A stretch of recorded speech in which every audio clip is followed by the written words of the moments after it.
Hello, everybody. Thank you so much for joining. And welcome to today's webinar on tier-based review. My name is Jeremy Richter. I'm the Senior Director of MLR and Content Strategy here at Indegene, and I will be moderating today's discussion.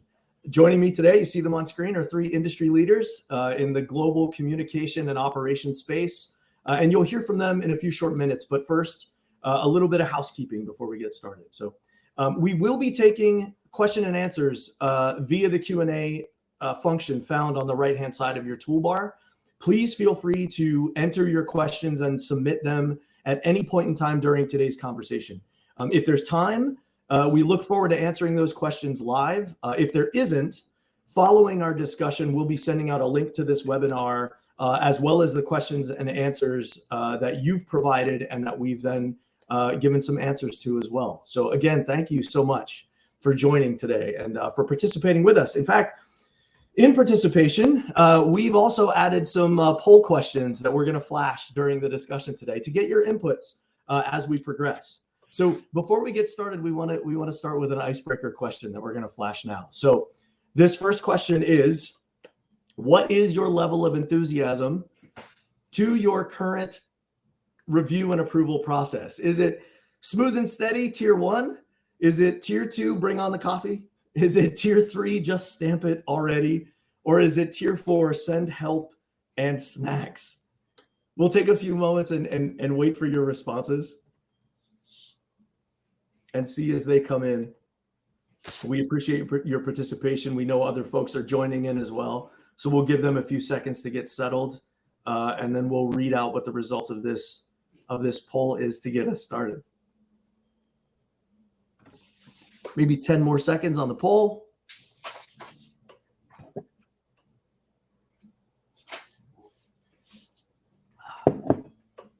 Let's go ahead and see what the results are that we have. Okay, bring on the I'm with you. Bring on the coffee. I am with you all the way. Oh, good. It's good to see that there's a happy dance time happening as well. But those of you that are requesting help and snacks, we feel you, we understand, and we're looking forward to discussing this a little bit more. And hopefully it'll provide the help, maybe not the snacks that you need, but we'll see what we can do about that as well. So traditionally, right, the content review process involves the same level of scrutiny and focus, regardless of the complexity of the materials or the risk that's associated with the content. And each and every material is reviewed by everybody involved from top to bottom. And those stakeholders obviously include medical, legal, regulatory, but we know that there are some processes where there are brand managers involved, material coordinators, proofreaders, even editors as part of the process. So this traditional one-size-fits-all sized approach can be cumbersome and costly, especially when you take into consideration the current landscape of our industry. And I think right now we're facing sort of a perfect storm of increased content volume, as well as that expectation of higher and more consistent content reuse, which includes the introduction or the implementation of initiatives such as modular content or omni-channel strategies. And then we've seen the emergence of AI-generated content. And all of these things put together are requiring us to fit within the same, if not a faster timeline. And this pressure to get the content out faster while maintaining the same quality and compliance is driving some innovation in the MLR space as well. So we're beginning to see some exciting innovations and advancements and trends that are helping shape that review and approval process. For example, that rise of technology, we're seeing AI and machine learning being introduced and implemented to help automate tasks, whether that's a pre-screening of the content itself or identifying compliance risks based upon a risk score. And we're even seeing the leveraging of AI to pre-populate submission forms or metadata within our review platforms. But alongside of the insurgence of AI, we're seeing a focus on risk management as well. So there's a growing emphasis on defining what moderate acceptable risk means, and then how best to approach placing more focus on reviewing higher risk materials while maintaining and reducing the effort that's required on lower risk materials. So while these advancements certainly provide us tremendous potential, we're seeing the limitations that's being placed on that traditional one-size-fits-all approach. So tier-based review, which we're here to discuss today, is perfectly positioned to help that, to help leverage the trends and hopefully create a more efficient and effective future-proof MLR process. So to guide us through this tier-based review, I've got three incredible panelists joining me today to get us some more details about valuable insights, real case studies, practical strategies. And they are Chet Batt, the Executive Director of Global Medical Operations and Strategy at Amarin, Joelle Gauthenet, the Director, Head of Global Clearance Standards and Systems at UCB, and Mohit Jain, the Associate Vice President of Client Partnership and Advisory Consulting, Enterprise Medical Solutions here at Indegene. So they're going to provide you all of these insights. And again, we're going to answer your questions as they appear if there's time within the Q&A. But let's take another poll to kickstart our conversation. So this next one is actually around the biggest challenges that you, our attendees, currently face. Question is, what are the biggest challenges you face in your current MLR review process? Is it slow turnaround times, high volume workload that's on your reviewers day in and day out? Is it the difficulty of ensuring that consistency in the review as it pertains to your regulatory standards? Is it all of the above? Or is it none of these things? You have no worries in the world. You're part of that smooth and steady tier one group. We'll take a few seconds and wait for your response here. And then I'll turn it to our panelists and we'll start our discussion. Maybe another 10, 15 seconds on that.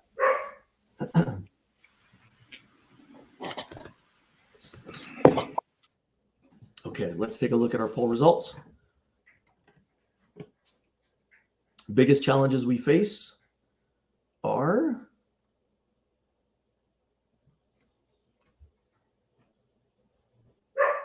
all of the above, almost half, all of the above. Yeah, that's what we hear in the industry. And as we engage with other clients is that it's all of these things all put together. None of the above. Okay, that's great. That's good. So even the smooth and steady tier one folks that we saw, you still have some of these issues as well. Okay.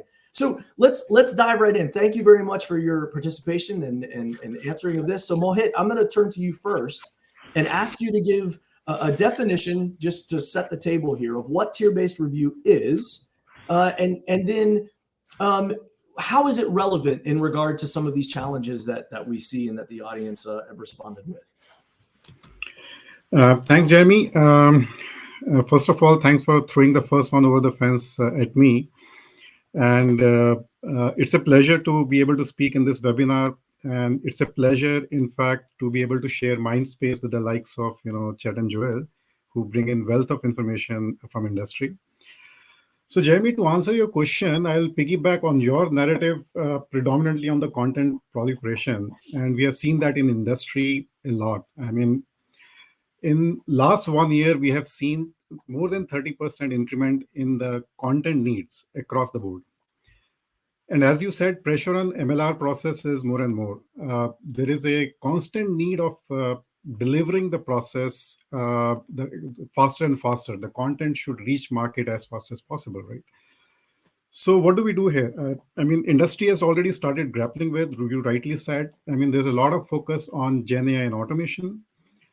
Gen AI and automation is great as a long-term strategy, but it does come with a lot of upfront effort of setting up and change management. And a lot of this effort comes from the people who are involved in the process, right? So what do we do in the interim? Is there anything that can be done? The short answer is yes, right? There are a lot of strategies. If you marry them with Gen AI and automation, they can give immense results out of it. And one of them is tier-based review. And tier-based review, we call it as a non-invasive process reengineering strategy, right? It is solely based on managing risks. And it starts by asking a question, which you kind of alluded. Do all my materials have to go through the same rigor in the review process? And in our experience, answer to this question has always been no. And if the answer is no, should we do something about it or should we do things differently? So imagine airline check-in experience, right? So as a passenger, when you go to the check-in desk, you get an experience based on your needs. I mean, if you just have a small bag and a boarding pass, you simply walk to security. You have lot many bags, you go to desk one. You want to upgrade, you go to another desk. Now let's assume airlines start saying, from tomorrow onwards, it's one size fit all. All of you have to be in the same queue. Imagine the chaos. Imagine the turnaround times. Imagine the effort that the staff is spending behind the desk. If you bring that analogy back to tier-based review, so tier-based review is essentially designed to deliver three key things, right? One, to provide optimal review experience to all the stakeholders in the mix. Second, uh, it ensures more focused review for the materials which can pose high risk in the marketplace, right? Third, at the same time, it actually helps optimizing the efforts for lower risk assets and thereby letting MLR process deliver more with less. So now what is tier-based review actually is and how do you implement it? To answer this simply, you actually implement it by asking a series of questions as you push the content in the process, right? And the questions could be like, is content internal or external? If it is an external facing content, is it going to HCPs or patients, payers, providers? And if the content is again, being prepared new or it is being adapted, if it is adapted, is it a low level production, high level production?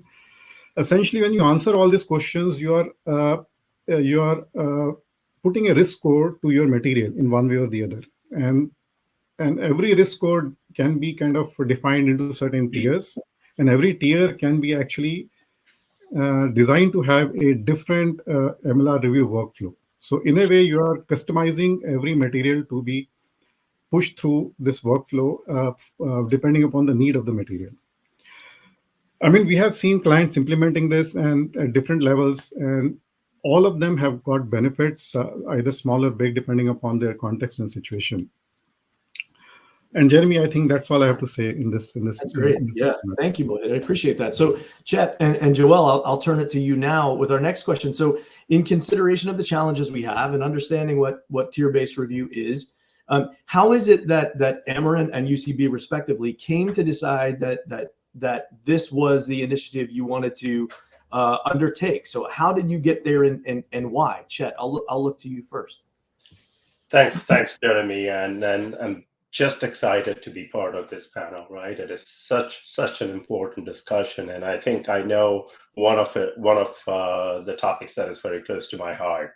And then just like we started out today by explaining what is tier-based review and all that, I'm not going to go into that because I think Jeremy and Mohit did a great job of explaining what is tier-based review and how do you implement it. But I think for us, why did Amarin choose that? I think to me, why is where we started, and it was a critical path. When you look at MLR, it is a critical path in achieving our very purpose of the pharma, right? Bringing our science to benefit unmet patient need.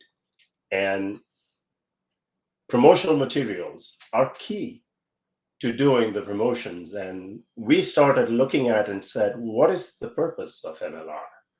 And we aligned on the purpose and said, our purpose is to approve the materials in timely manner, ensuring they are compliant, right? So the whole focus changed and said, I'm not going to block the materials to, I'm going to approve the materials. Now, what do I need to do to approve the materials? Now, it was interesting to see some of the feedback on the polling question, because I liked the second question actually, and workload, right?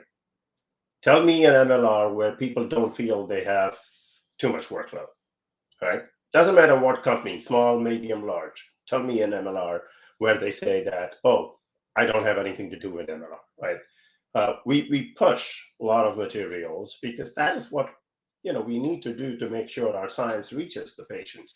And for us, I think the idea was, how do we make sure they get through the pike in time to execute the marketing strategy, right? In a compliant way, of course. We are ethical drug industry, right? We do everything in a compliant way. So that's perfectly okay. So that basically came, to a point where we asked two questions. What is a perfect material? And then what is our tolerance? You have to ask that question, because perfect is in the eye of the observer, and tolerance, especially when you talk about compliance tolerance and regulatory tolerance, everybody interprets it a little differently. So we kind of brought the team together and said, let's talk about risk assessment. What are the recent findings? What are the things that are non-negotiables? If they're against the pharma codes, they are non-negotiables, of course. But then where we can go in and say, what? We can understand the risk. I'm not saying we can take the risk. We can understand the risk and then manage the risk, putting the right accountability with the people. And that's where I think the team came and looked at the materials by answering, I think Mohit said it, answering a few questions: the content, the intent, the audience, right? And if it is a change, is it a medical change, scientific change, or something like that, right? And it was a simple process for a small company. That's what was the hook, right? It was a simple process for us. It was not the best practice that worked in large pharma. It was not the standard practice. It was a simple process that was good for us, fit for purpose. And I think we shifted from what I would say, a perfect material going out, to making sure we bring the materials that were fit for review and they were business value. So we moved from volume and I would say velocity to value and fit for review. That is where we went. And I think the risk assessment experiment helped us, because it was done at the local level. Everybody kind of looked at it and said, took the accountability to say, this is how we want to do this. This is where I see the risk. And of course, we have the marketing minds, the medical minds, the legal minds, the regulatory minds. They look at risk a little differently. Yeah. But we were able to come together because we had aligned on the purpose. Yeah. And I think that's where we were. So I think I'll leave it at that and pass it on to Joelle. Yeah, Joelle, please. Thank you. It's a pleasure to join in this panel discussion today. So in my organization, the ultimate goal was to deliver accelerated and more efficient review MLR cycles. And so one of the questions that initiated the project for developing a tier-based review was, do all content submit require the same level at the same degree of review? So at the beginning of the project, and I cannot resonate more than with Chet, it was always risk-based approach was at the center of the discussion, always. And during the development of the project, it was clearly identified that risk notion is an approach that is really subject to interpretation. A risk coming from an originator or marketeers is totally different as a risk for myself as being a signatory. And therefore, the approach taken to develop the tier-based review moved from a risk-based approach to target more on the purpose or the final intent of the content. It is not only the content, but also the end goal of the content that define the criteria and the principle to be met for reviewers who are responsible to comply with regulatory requirements. And so both content and intent define which functional expertise to involve in the review, therefore, in other words, the full MLR or not. So a tier base is a way to identify which functional expertise should be involved. Great. Thank you. Thank you both. Joelle, I'm going to stay with you for a moment. So where are you currently on this journey, right, in implementing this? And then what benefits are you already seeing, or if it has been implemented, what are the benefits that you've experienced along the way? So we are in the way to develop an interface with main question where we are engaging with all stakeholders to align of the type of question to define the tiers. Mm-hmm. And it's where we really ask them to stop to speak about risk, but only content intent. Regularly, they take a content, they say they repurpose for another intent. We say that potentially it's another tiers. And it's really how we see a change management that starts to happen. Got it. Great. Chet, how about you? Yeah, this is possibly the most interesting question when we talk about any change implementation or anything like that. And this was interesting for us as we started doing things, because as we started the question what good looks like, that almost went back to the creators of the materials. What good looks like, and what are the benefits of the materials you are creating? Are you actually using it, right? And I think that's where we focused, because now the discussions, we had a small team again, that's the beauty of working in a small company, where you didn't have anything, that we did not have to remove any processes, we just had to build, right? So as we were talking, we were a small team coming together and talking and really having fun in a small core team talking about it, right? We asked the question, right? Did it work? Now, that resonated with people, because did it work is a question you can apply to the materials, you can apply to the drug you have, and to the process you're implementing, right? It's a common question, and say, how do you go through it? And the first question that people answered was, for the material, I have to use it. For the drugs, patients have to use it. So I said, for the process to succeed, you have to use it, right? And that's how the adoption happened, and the change management kind of worked on its own, because we kind of started out with what is the benefit. So for us, we focused primarily on using the new practice consistently, or at least attempting, giving it a shot, day after day after day. And we had it open-ended. We did not close it in 8.5 by 11 or 11 by 14 page, right? We wanted to keep it open because it was a learning experience, right? We wanted to see, is it working in country A, country B, country C, and what are the challenges? And if there were challenges, we were adapting to it. Rather than measuring what went wrong, we were focusing on making it right. So a little different approach for a smaller company, where we said, let's go with the adoption. Let's get to the steady state, because the results will show. If more and more materials are going out and you're using it and you're executing a promotional strategy, I don't have to measure the numbers, right? I mean, that's where our mindset was. We were just looking at the behavioral change, and we definitely saw the behavioral change. I think the biggest behavioral change we saw was accountability.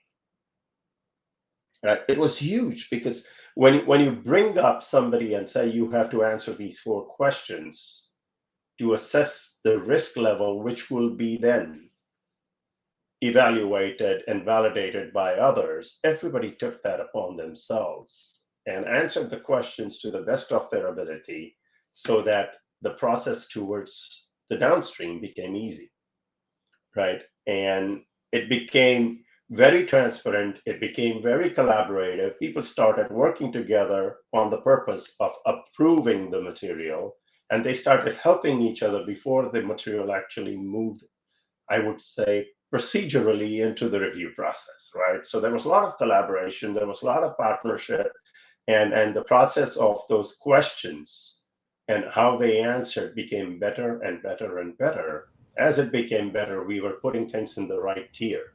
And then the workload management happened, because not everything was going through review of everybody, right? Yeah. So people started putting some smileys on the process because they said, oh, last month I did 33 reviews. Today or this month, I'm looking at 7, right? So I can actually go and focus on some medical strategy with my marketing partner, right? That's where the benefits get realized, right? That if you are out of PRC or MLR, you are actually doing the medical strategy with the marketing person or a market access strategy, right? So overall value, rather than just counting quantitative, we were focused on the qualitative. And I think it works, right? And one of the best adaptation we saw, and how flexible we were, but how in the listening mode we were, there was a market, or there is a market, I should say. And all markets are not created equal too, right? Just like materials. There is a market where you have to create all materials in 3 languages. Prior to this, each of the language went through full review of each and every person, right, in the committee. When we started to see, what we were doing, we said the only thing that changes is the language. Everything else is the same in the material. So the first original piece went through the appropriate review based on the risk, but the second language and the third language just went through a translation review. Yeah. And we were able to make that change in the system, but it was more of the practice. And that was just wonderful because it put smiles on everybody's face. Yeah. Great. Thank you both. And Chet, it's very powerful to bring that up, that implementing such an initiative as this tier-based review, it is also an accountability mechanism and a collaboration mechanism. That's brilliant. That's great. Let's check in with our colleagues on the call. So another poll question, everybody. Here we go. Next poll question is, which of these benefits, and some of them you heard through their explanation and responses, which of these benefits of tier-based review is most appealing to you? Is it the faster approvals?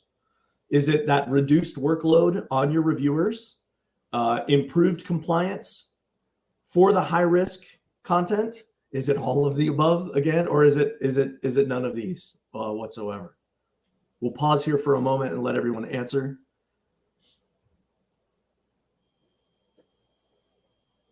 As we wait here, Mohit, is there any color you want to add to the benefits that Joel and Chet have? Yeah, no, I think all I would like to add is, I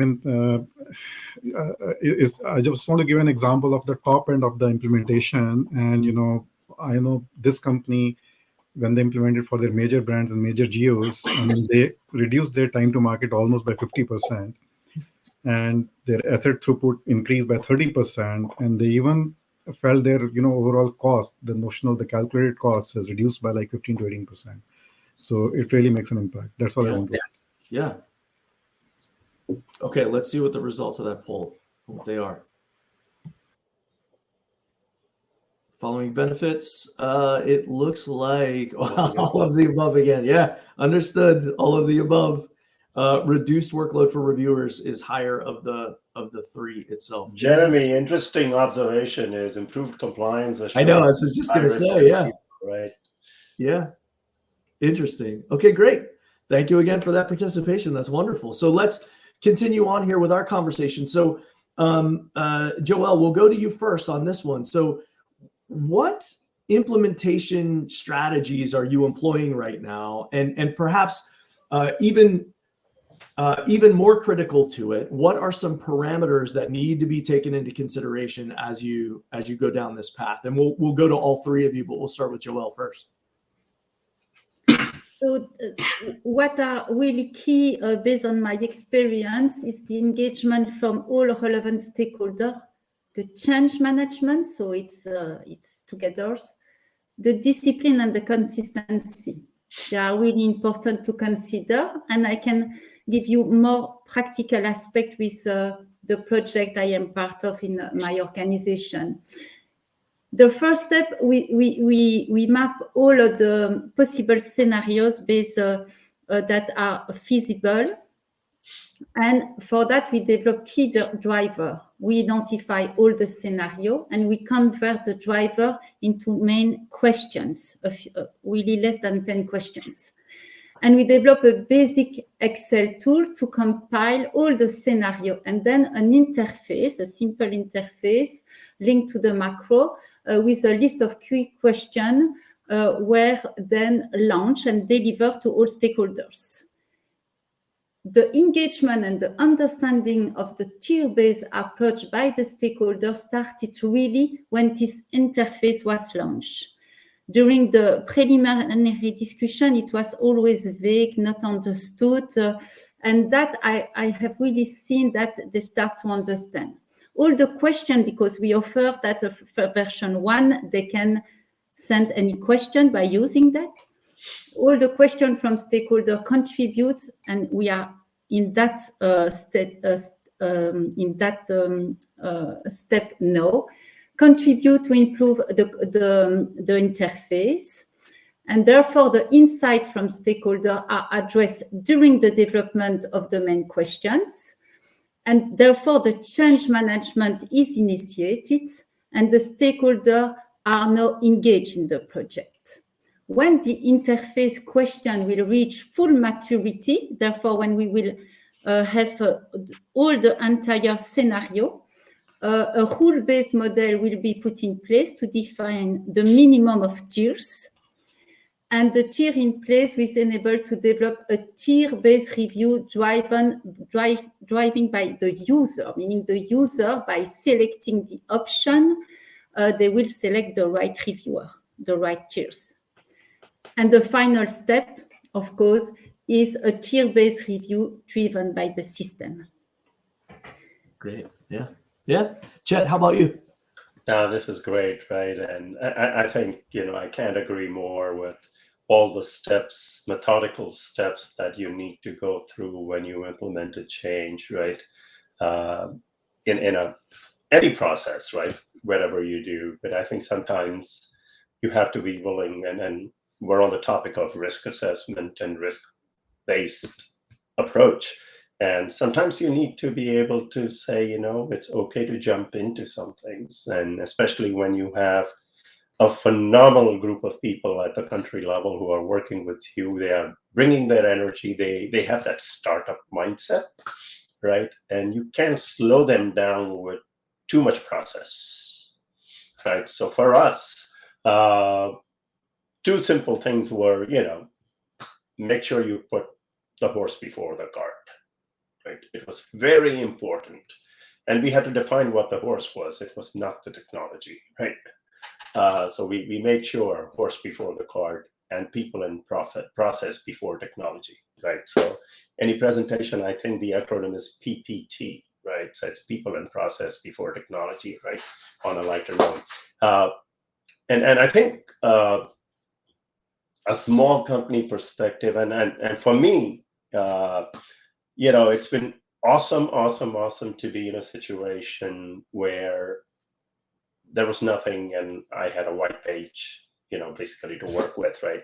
So a small company taking big steps to meet patient needs need to go at a speed that allows you to get there in time, but go slow enough that we are continuously making progress, right? We didn't have the luxury to fail, if you will, and redo things, right? From the resources point of view and timing point of view, we were already in launch mode. So we had to go fast enough to get there in time, but slow enough to make sure we know what we are doing. And I think, again, the simplicity was the key word. And we did what makes sense. We went down to the Gemba, as they say, right?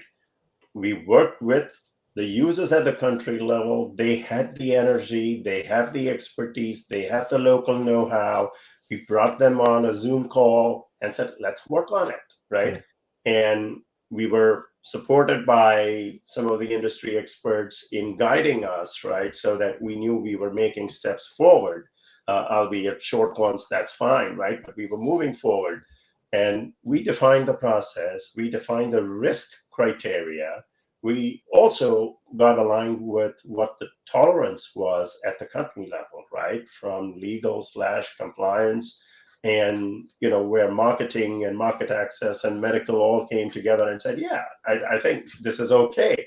So, it is the beauty of a small company that you can do this, right? When the purpose was very clear, we're doing this to get materials approved, right? And we need these materials to do our launch strategy, right? As a business has to happen for you to be compliant also first, right? So I think, and compliance was never a question. We always wanted to do things right, but we also wanted to do the right things. And I think this is where going down to the country, working with the local experts and the local know-how helped. And they became the owners, they became the co-creators, and the tier levels were very simple. We, in fact, have a tier level that puts full accountability on the marketing team, right? Why not, right? If you're renewing the materials and they have full accountability on it with an eye from compliance, why not, right? So there was an alignment that we can take that approach, and it worked really well. So it was, communication flow was going both ways. We had transparency, and then basically we stayed in the listening mode. So all the details, all the steps were taken, but maybe not in a linear fashion, I would say. Right. Yeah. We did what was necessary to get it done. Right. Absolutely. Mohit, your thoughts on this as well? Yeah, no, very quickly. I mean, great perspectives from a small pharma and mid to large pharma as well, right? I mean, you have to do things differently. So I just want to add, a couple of things which are extremely important and sometimes can get overlooked in the conversation, but we all do, and we have helped our clients is governance and more of an operational excellence, right? So how do you set this up in a way that you derive a lot of operational excellence and improvement along the way, right? So, for example, for one of our clients, we were constantly producing a report in terms of, how many materials are coming through and categorizing in what tier, etc. So we realized after a few months that, 80% of the materials were going through the top tier and thereby full cycle of MLR review. And the question was, hey, is this even effective? So our question back to them was, the brand that you're working on is an established brand. Why are you creating materials which are high risk all the time? And this triggered a thought, right? I mean, and then similarly, the same question was posed to the local markets. So that triggered another level of thought that, hey, maybe we can adapt something rather than, creating everything new at the market level.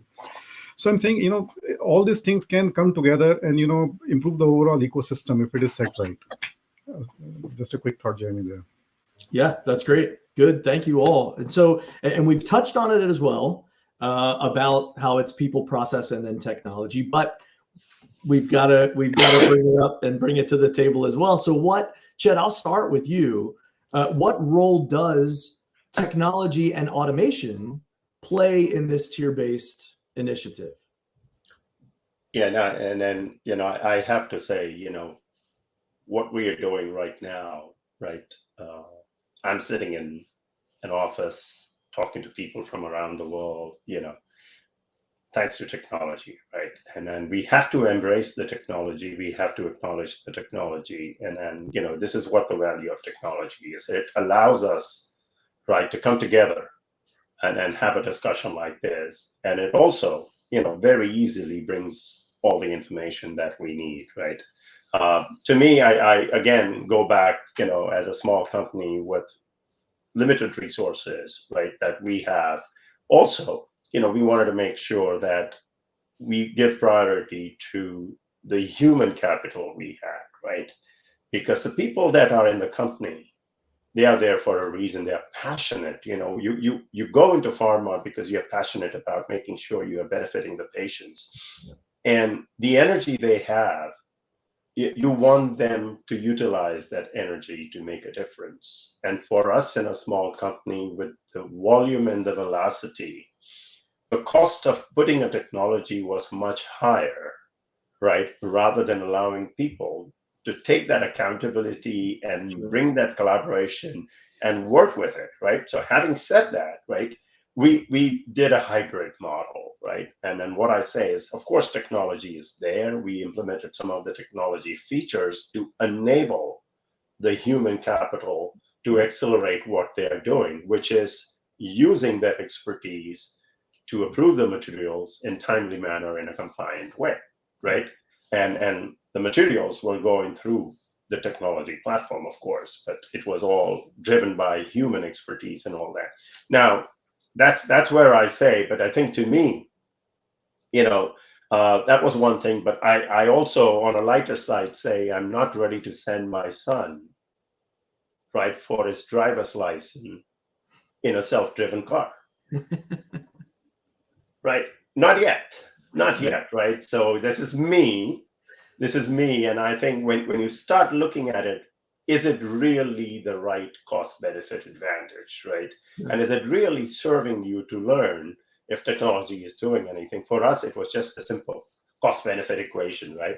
But I'm keeping my eyes on all the development in this area, right? It's a phenomenal opportunity, right? Phenomenal opportunity for us to have technology take us, right, to a point where sometimes it takes us a long time to get to a review cycle, let's say, right? Yeah, absolutely. If the technology can take us there with confidence that the material that is now in review has been previously reviewed, has only minor changes, 7 out of 8 components, right, are already pre-approved, right? That is going to really, really benefit the reviewers, not only in getting the reviews done, but also assurance, right? That I am not letting this go. I am fully confident that what I'm signing on is right. I think to me, I'm watching for that. And the minute I see we have it, we're ready to implement it. Yeah, that's great. That's great. Joelle, really quickly, your thoughts on this topic as well. Yes, so to align on the definition first for automatization, what does it mean for a tier-based review? It is allocating automatically the right reviewers based on metadata selection following an implementation, a configuration in the system. So there are a lot of conditions that should be well done and a robust governance behind that.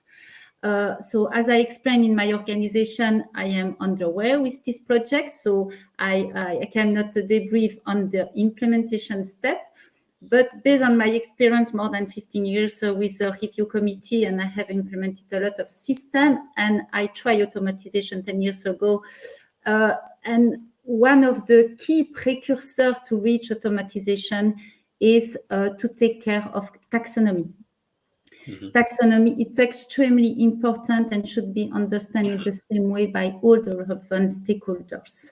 So it is why I really take care of the taxonomy here in the project, where in the basic interface with the key questions, the taxonomy is perfectly aligned with the system where we review currently, and each update is adapted. And each question we receive in the group, we try to understand this perspective from the right stakeholder. And I hope that it will be one of the elements of the success for the automatization or semi-automatization. Wonderful. Great. Thank you so much. Well, we are very, very close to time and really appreciate your time, panelists, and everybody that's on. Before we close, though, as I close, I should say, I'm going to go ahead and put one last poll up and close things out because we have about a minute left. So this final poll, to those of you that have joined, colleagues, thank you so much. Do you think that a tier-based review initiative can be implemented within your organization within the next 12 months? Yes, no, maybe?